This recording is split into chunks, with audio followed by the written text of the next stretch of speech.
आइए आज हम लोग स्टडी करेंगे क्वेश्चन नंबर 11।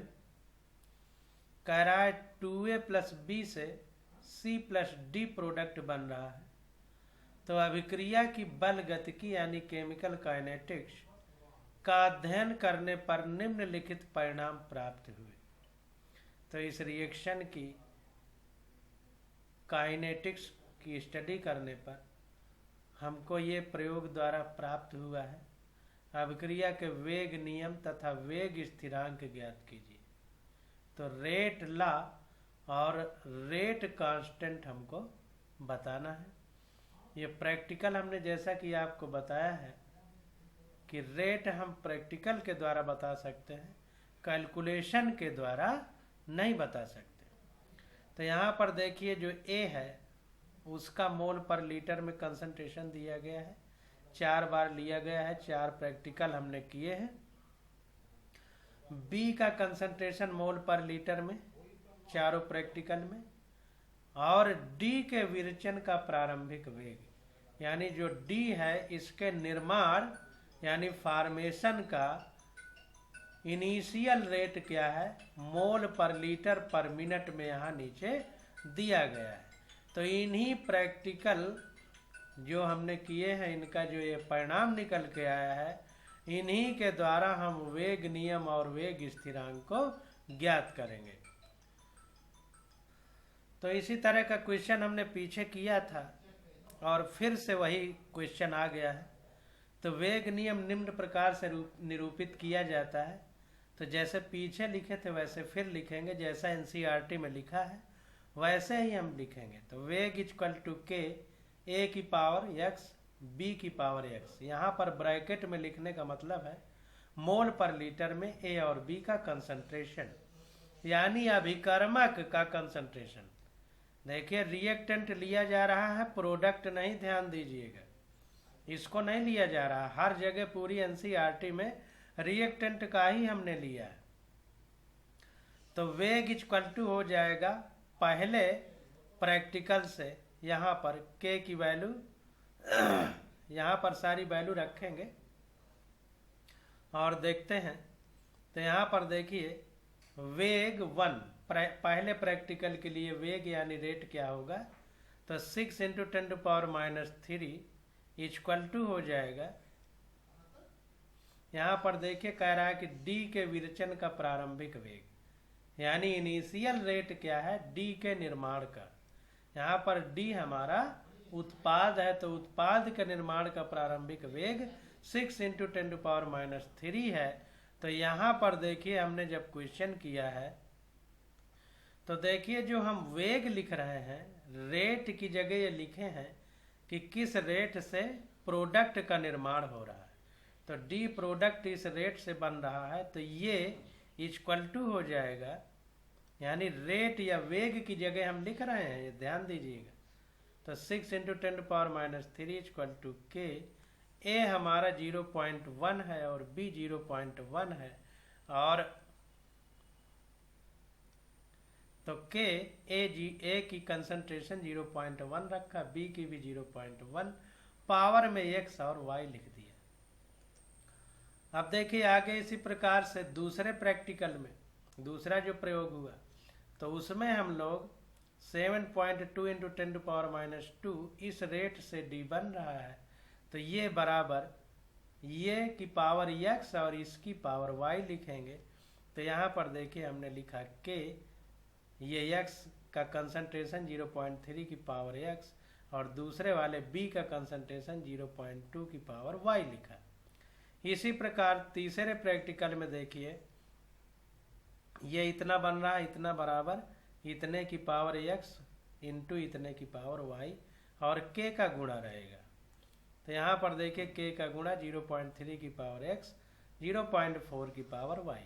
इसी प्रकार चौथे प्रैक्टिकल में देखिए यहाँ पर ये है, तो इतने का पावर एक्स इंटू इतने का पावर वाई के साथ गुणा रहेगा, क्योंकि रेट लॉ के हिसाब से ये फार्मूला होता है। तो 2.40 × 10⁻² इक्वल टू के 0.4 की पावर एक्स 0.1 की पावर वाई। अब देखिए हमसे पूछ रहा है कि अभिक्रिया के लिए वेग नियम तथा वेग स्थिरांक ज्ञात कीजिए। तो रेट लॉ और रेट कांस्टेंट हमको निकालना है। तो इसके लिए x और y की वैल्यू हमें पता होना चाहिए। तो यहाँ पर देखिए x और y की वैल्यू निकालने के लिए हमने पहले वाले रेट में चौथे वाले रेट का भाग दिया। ऐसा क्यों किया? पहले वाले में दूसरे वाले का कर देते या पहले वाले में तीसरे वाले का कर देते। तो हमने भाग ऐसे वाले का दिया जिसमें एक कट जाए। जब एक कट जाएगा तो दूसरे की वैल्यू आ जाएगी। तो इस तरह भाग देने पे देखिए 0.1 की पावर y अपान 0.1 की पावर y है, तो ये कट जाएगा तो ये बचेगा। तो इस हिसाब से हम x निकाल लेंगे, k भी कट जाएगा। तो ये हमने 1 में 4 का भाग दिया तो ये आ गया k। इसके लिए वैल्यू है, अब देखिए k की वैल्यू अलग अलग है तो कटने की बजाय इसको रखा जाएगा। तो 1 वाले से रखा 6 × 10⁻³ अपान 4 वाले से रखा 2.40 × 10⁻²। अब ये आ गया 1/4 इक्वल टू। तो यहाँ पर देखिए जब हम इसको सॉल्व करेंगे तो यहाँ पर 10⁻³ है, यहाँ पर 10⁻² है। तो 6 से ये 4 बार कटेगा। तो अगर इधर आएगा, इसको ध्यान से देखिएगा, उल्टा होगा तो इधर आएगा तो ये 1/4 हो जाएगा। और ये 0.1 अपान 0.4 तो इसकी पावर x और x रहेगी। तो ये दशमलव के एक अंक है, ये भी दशमलव के एक अंक है। तो ये 1/4 इक्वल टू 1/4 की पावर x हो जाएगी। ये इधर आ जाएगा। तो अब इसका पावर 1 होगा और इसका पावर x है, तो ऊपर पावर बराबर होगी तो x बराबर 1 आ जाएगा। तो x की जगह हम 1 लिख सकते हैं, या यूं कह सकते हैं कि a के रिस्पेक्ट में प्रथम कोटि की अभिक्रिया है, यानी फर्स्ट ऑर्डर रिएक्शन है।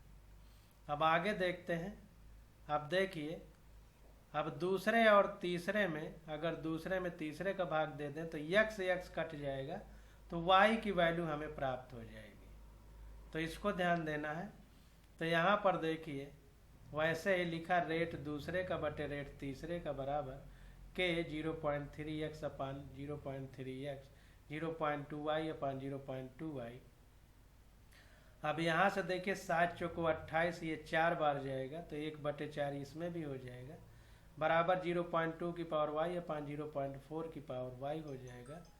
तो अब इसका अगर करें तो 1/2 के रिस्पेक्ट में लिखेंगे तो 1/2 की पावर 2 हो जाएगा, इधर 1/2 की पावर y हो जाएगा, तो y बराबर 2 आ जाएगा।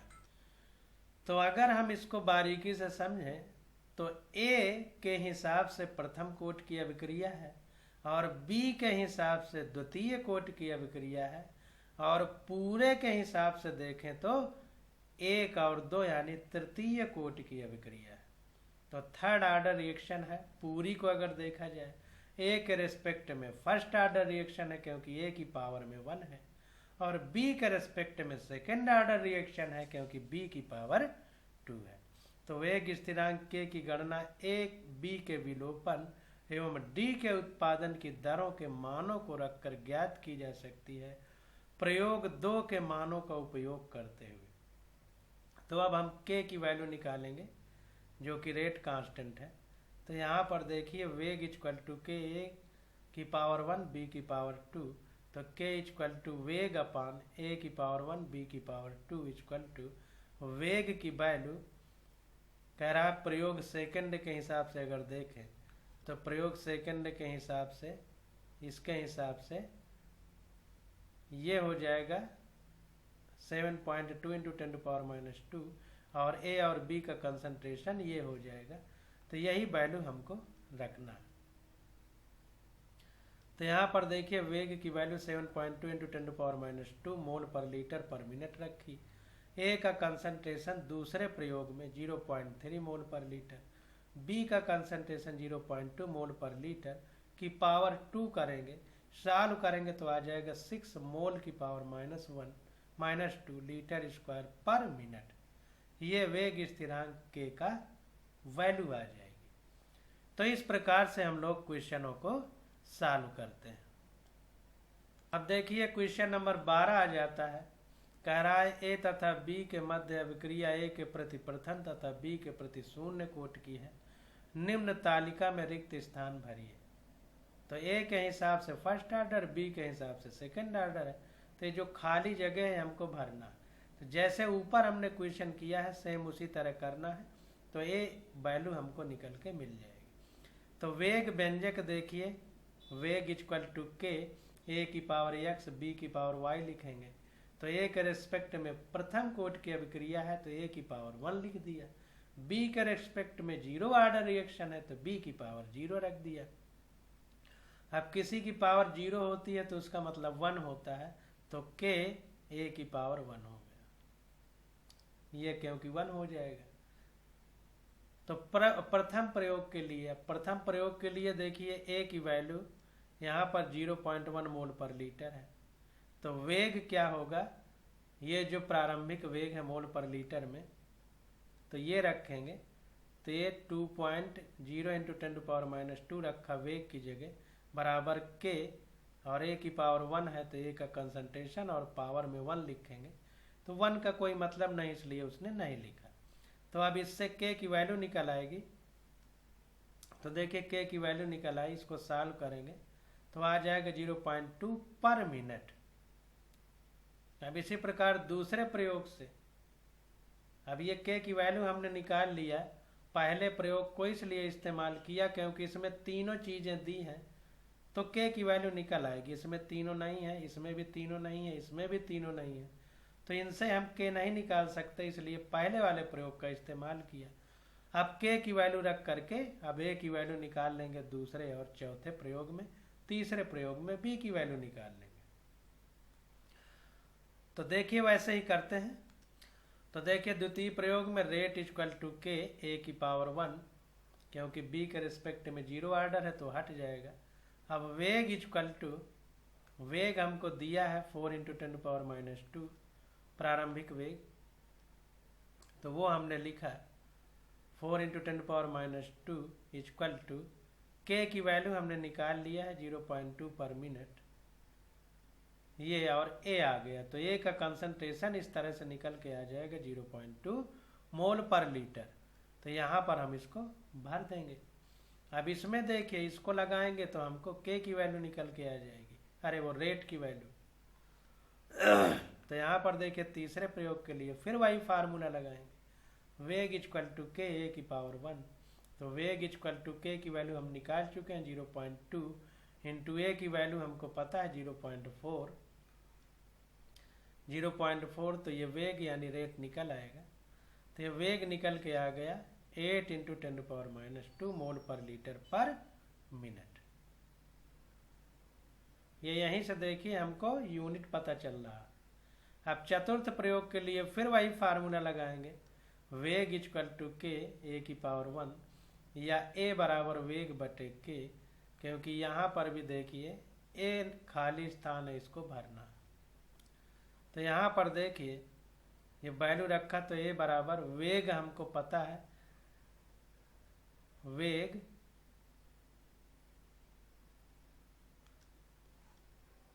ये है देखिए प्रारंभिक वेग। तो ये हमने वैल्यू रखी अपान के की वैल्यू हमने निकाल रखी है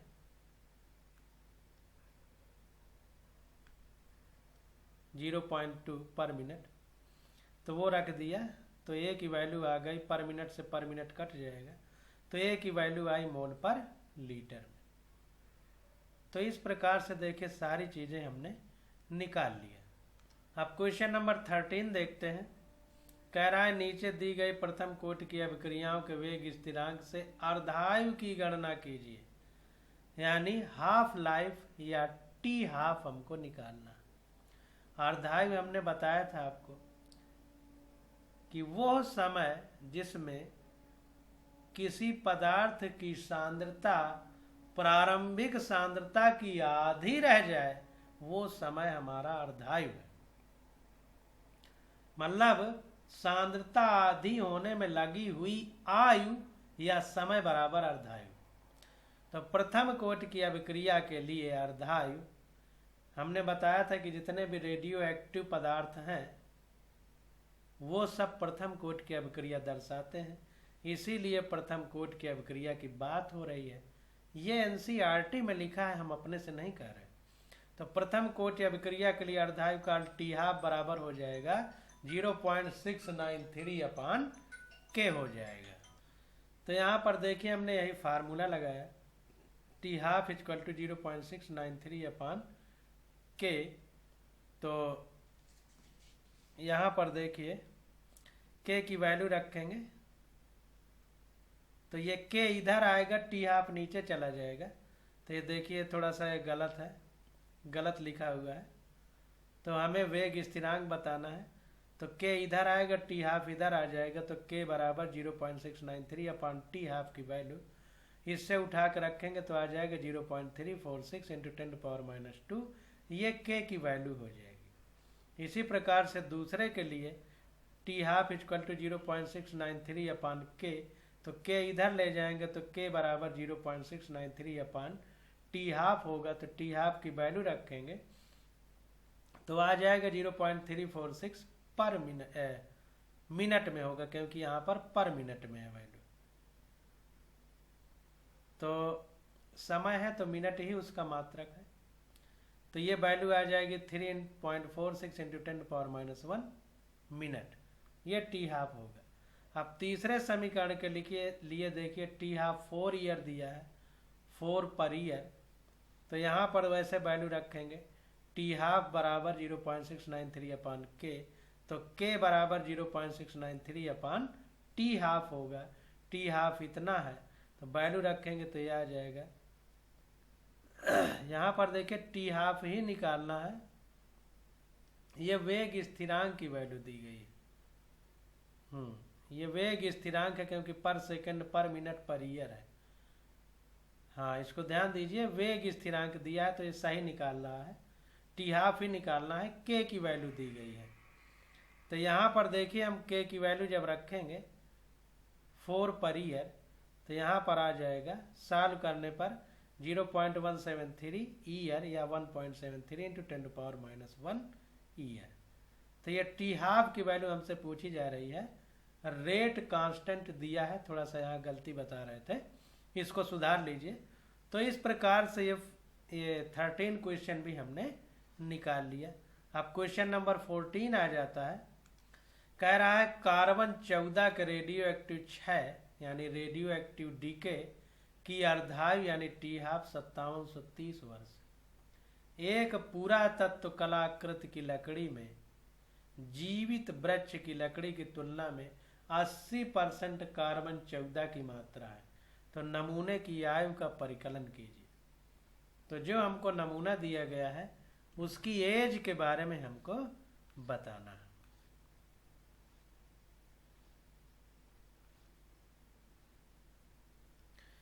तो देखिए कार्बन के कई आइसोटोप हैं, 12, 13, 14। तो जो 14वां आइसोटोप है समस्थानिक, जिसको हिंदी में कहते हैं, जिसके परमाणु क्रमांक या एटॉमिक नंबर बराबर हो, उनको समस्थानिक या आइसोटोप कहते हैं। और जिनके एटॉमिक मास बराबर हो, यानी जो नीचे लिखा रहता है वो बराबर हो, उनको आइसोबार कहते हैं या समभारिक कहते हैं। अब नए परिभाषा के हिसाब से समद्रव्यमानिक कहते हैं, क्योंकि भार की जगह अब द्रव्यमान शब्द नई परिभाषा में यूज किया जा रहा है। तो an archaeological artefact containing wood had only 80% of the C14 found in a living tree. तो एक आर्कियोलॉजिकल आर्टिफैक्ट के माध्यम से यानी पुरातात्विक कलाकृति की जो लकड़ी है उसमें पता चला कि 80% अभी कार्बन 14 की मात्रा है। तो नमूने की आयु कितनी है हमको बताना है। तो देखिए हमने आपको बताया था कि जितने रेडियो एक्टिव 6 हैं, रेडियो एक्टिव डीके हैं, ये सब फर्स्ट ऑर्डर रिएक्शन है। तो फर्स्ट ऑर्डर वाली टी हाफ यानी अर्धायु वाला फार्मूला हम लोग लगाएंगे। तो 6 नियतांक के बराबर 0.693 अपान टी हाफ। तो टी हाफ की वैल्यू रखेंगे तो ये आ जाएगा 0.693 अपान 5730 पर ईयर। अब रेडियो एक्टिव पदार्थ प्रथम कोटि बलगतिकी का पालन करते हैं। तो हमने आपको बताया एनसीईआरटी में लिखा भी है कि फर्स्ट ऑर्डर रिएक्शन को फॉलो करते हैं रेडियो एक्टिव सब्सटेंस या रेडियो एक्टिव तत्व। तो फर्स्ट ऑर्डर केमिकल काइनेटिक्स के लिए फार्मूला होता है T बराबर 2.303 अपान के log इनिशियल कंसंट्रेशन अपान जो बचा पदार्थ, वो मतलब जो लास्ट में है और जो प्रारंभ में था उनके बीच का अंतर। एक तरह से इसको ध्यान देना है, जो नीचे ए लिखा रहता है इसको बारीकी से समझना है। तो देखिए प्रश्नानुसार ए बराबर 80%, तो इसका अर्थ है कि ये 0 बराबर 100%। इस बात को समझिएगा, यहाँ पर गलती होती है। तो प्रारंभिक में प्रतिशत कह रहा है, यानी प्रत्येक 100 में गणना हो रही है। इसका मतलब प्रारंभ में 100 रहा होगा तो बाद में 80 बचा है। तो इसलिए यहाँ पर देखिए जो वैल्यू लिख रहा है इसको ध्यान दीजिएगा। तो T बराबर 2.303 अपान K की वैल्यू रखेंगे, तो K की वैल्यू इतनी है तो ये ऊपर चला जाएगा, या नीचे रहेगा तो नीचे हो गया, और ये वाला ऊपर चला गया K की वैल्यू रखने पर, इनटू log प्रारंभिक कंसंट्रेशन 100 बटे अंतिम कंसंट्रेशन 80। इसको ध्यान देना है, अंतिम कंसंट्रेशन रखा है यहाँ पर, तो इसको ध्यान देना है। ये नहीं कि 100 में 80 घटा के 20 लिखें, इस पर विशेष रूप से ध्यान देना। ऐसे ही आपसे क्वेश्चन में देगा कि प्रारंभ में 100 था और अंतिम और प्रारंभिक का घटाव 20 बचा, तो घटाव यानी A0 माइनस A हमको बता रहा है 20, तो A कितना है 80, क्योंकि 100 में 80 घटाएंगे तभी तो 20 बचेगा। तो ये वैल्यू रखते समय बहुत सावधान रहना, यहाँ पर गलती हो जाती है। तो यहाँ पर देखिए ध्यान दीजिए, ये वैल्यू हमने 80 रखा, सॉल्व किया तो आ गया 1845 ईयर, यानी जो पदार्थ लकड़ी में निकाला गया उसकी 80% मात्रा थी, पहले 100 थी, तो वो जो है 1845 वर्ष पुराना है, ये निकल करके आया, क्योंकि T की वैल्यू ये निकल आई। अतः नमूने की परिकलित आयु, यानी जो कैलकुलेट करके हम आयु निकाल रहे हैं, वो 1845 साल है। तो इस प्रकार से हम लोग सारे क्वेश्चनों को सॉल्व करते हैं। अब देखिए आगे क्वेश्चन नंबर 15 आ जाता है। कह रहा है गैस अवस्था में 318 केल्विन पर N2O5 के अपघटन की अभिक्रिया 2N2O5 से 4NO2 प्लस O2 बन रहा है। अब यहाँ पर देखिए अपघटन लिखा है, यानी डिकम्पोजिशन, वियोजन नहीं लिखा है, डिसोसिएशन नहीं लिखा है। अपघटन का मतलब किसी अन्य पदार्थ में टूटेगा, और वियोजन का मतलब या डिसोसिएशन का मतलब जैसे N2 और O5 है तो N2 और O5 में ही टूटेगा, यानी अपने प्रारंभिक अणु जिनसे बना है उसी में टूटे तो वियोजन है, और अलग किसी दूसरे में टूटे तो वो अपघटन या डिकम्पोजिशन है, जैसा एनसीईआरटी में लिखा है। तो कह रहा है इस अभिक्रिया के आंकड़े नीचे दिए गए हैं। टाइम पर सेकंड में दिया है 0, 400, 800, 1200, 16, 2000, 2400, 2800, 3200 सेकेंड, और नीचे मोल पर लीटर में N2O5 की कंसंट्रेशन दी है, और जो दी है उसमें 10⁻⁻² का गुणा और करना है, तो ये दे दिया है कंसंट्रेशन। तो बता रहा है कि N2O5 एवं T के मध्य आरेख खींचिए। तो N2O5 और T के मध्य में हमको ग्राफ खींचना है। तो देखिए N2O5 और T के मध्य ये नीचे ग्राफ खींचा गया है। तो ये 0 ये लिख दिया है, और कंसंट्रेशन N2O5 की ये लिख दिया है, और log N2O5 की मात्रा ये लिख दिया है। log में N2O5 का कंसंट्रेशन क्या होगा वो लिख दिया है, इसी का log निकाला है, तो इतना आया है, ये जो नीचे लिखा है निगेटिव में। तो अब यहाँ पर देखिए log N2O5 और टाइम के बीच ग्राफ खींचेंगे तो इधर टाइम लिख दिया 0, 400, 800, 1200 पूरा जितना दिया है, और इधर log में N2O5 की वैल्यू रख दी है। अब सारी चीज़ों को मिला दिया है। अब कैसे मिलाया है, जैसे 0 टाइम पर log में N2O5 की वैल्यू -1.80, 0 टाइम में -1.79 यानी लगभग 80 है। तो यहाँ पर 80 में ये गोला बना दिया। इसके बाद देखिए 400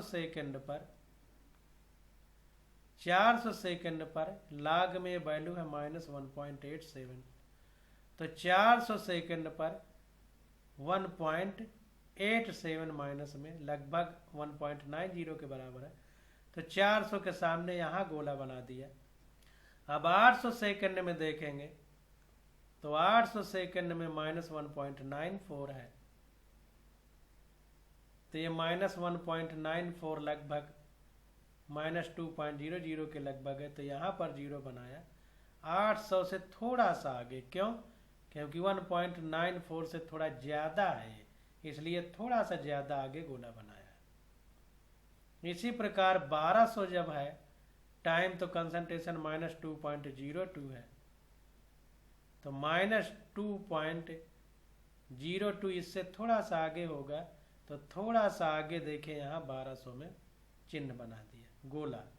इसी प्रकार से सारे अन्य बनाए हैं जैसे हम बता रहे हैं, और ये एक सीधी रेखा हमको प्राप्त हो गई। ग्राफ बनाने पे इस तरह से ग्राफ बनाया जाता है, आप लोग समझ लीजिए इस बात को।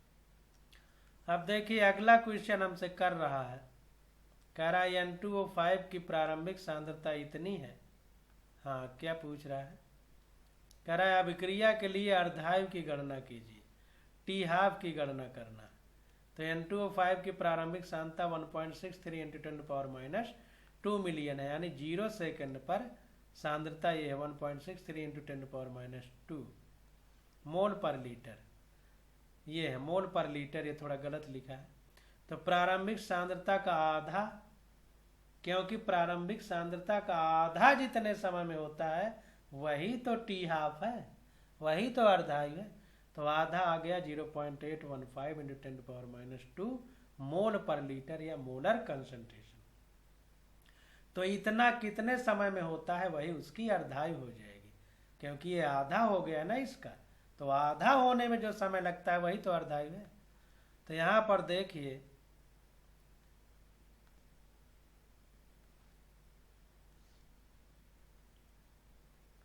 0.815 × 10⁻²,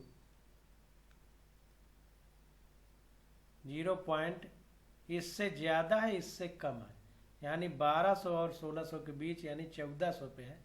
इसका अगर औसत निकाला जाए तो 1400 सेकंड पे ये प्रक्रिया हो रही है कि प्रारंभिक मात्रा का आधा हो जा रहा है N2O5, इसलिए अर्धायु 1400 सेकंड के लगभग हो गई। देखिए इसलिए लगभग लिखा। अब अगला तीसरा क्या पूछ रहा है, कह रहा है N2O5 एवं T के मध्य ग्राफ खींचिए, log N2O5। तो log N2O5 और T के मध्य ग्राफ हम लोग खींच ही चुके हैं, ये नीचे देख लीजिए, log में वैल्यू निकाली है। ये ग्राफ यहाँ पर देखिए छूट गया है, तो इसको अभी देखते हैं अंग्रेजी वाली बुक में। ये तीसरा वाला ग्राफ, तो तभी तो हम सोच रहे थे कि N2O5 और T के बीच खींचना चाहिए, ये log कहाँ से आ गया? तो तीसरा वाला ग्राफ खींचा गया है, ये अभी बाकी है। चलिए इसको इंग्लिश वाली बुक में हम लोग देख लेते हैं।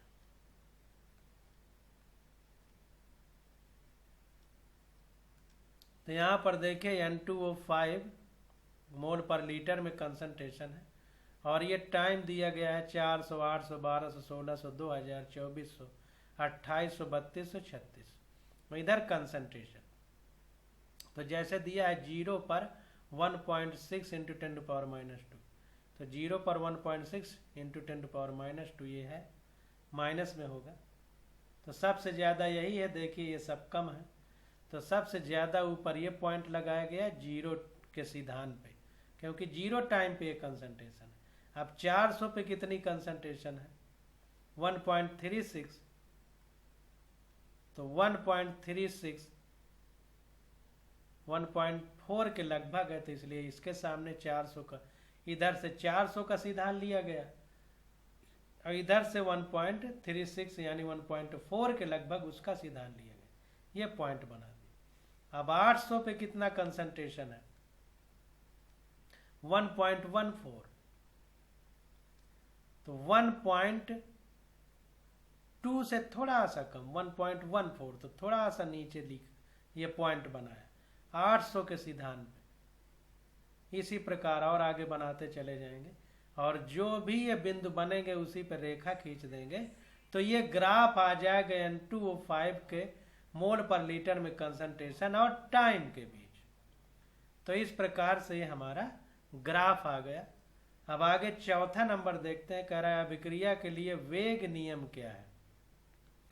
तो रेट लॉ में फिर वही फार्मूला लगाएंगे, तो फार्मूला निकल के आ जाएगा। तो चूंकि log N2O5 एवं समय के मध्य ग्राफ एक सीधी रेखा है, अतः यह अभिक्रिया प्रथम कोटि की है। तो वेग इक्वल टू के N2O5 की पावर 1 वेग की पावर 1 दोनों 1 1 है, तभी सीधी रेखा आई है। इससे यह स्पष्ट होता है कि अभिक्रिया हमारी प्रथम कोटि की है, इसमें कोई डाउट नहीं है। तो इस प्रकार से अभिक्रिया प्रथम कोटि की है। अब देखिए आगे हमसे क्या पूछ रहा है। आगे कह रहा है कि वेग स्थिरांक की गणना कीजिए। पांचवें में वेग स्थिरांक के बारे में बताना है। तो पांचवा पॉइंट देखते हैं। तो देखिए स्लोप इक्वल टू होता है -k/2.303। स्लोप का मतलब ढलान। अब k की वैल्यू रखेंगे तो माइनस k की वैल्यू में दो वैल्यू अगल बगल वाली रखेंगे। इसमें देखिए अगर ढाल निकालना है तो पूरा जो हमने ग्राफ बनाया है इसमें ऊपर से नीचे तक का लेंगे, मतलब यहाँ से लेकर के यहाँ तक का। तो प्रारंभिक और अंतिम को ले लेंगे। तो प्रारंभिक और अंतिम को लेंगे तो log N2O5 में प्रारंभिक हमारा ये है और अंतिम ये है। तो इसको देखेंगे तो हम देखें यहाँ पर अंतिम माइनस प्रारंभिक करेंगे तो अंतिम मोल पर लीटर में कंसंट्रेशन है -2.46 माइनस 1.79 -2.46 माइनस ब्रैकेट में -1.79 प्रारंभिक अपन अंतिम, अरे वो अंतिम अपान प्रारंभिक। तो यहाँ पर देखिए अंतिम माइनस प्रारंभिक हो गया अपान, इसी प्रकार से टाइम में हो जाएगा अंतिम अपान माइनस प्रारंभिक। तो अंतिम समय है, प्रारंभिक समय है। तो ये हमारा आ जाएगा 3200 में 0 जाएगा तो 3200 आएगा। तो ये सॉल्व करेंगे तो k की वैल्यू आ जाएगी 4.82 × 10⁻⁴ पर सेकंड। इसको हम इस फार्मूले से भी निकाल सकते हैं। अब आगे देखिए, आगे छठवें नंबर पर हमसे पूछ रहा है अर्धायु काल। k की सहायता से अर्धायु काल की गणना कीजिए तथा इसकी तुलना सेकंड से कीजिए, दूसरे के नंबर वाले अभिक्रिया के लिए अर्धायु काल से।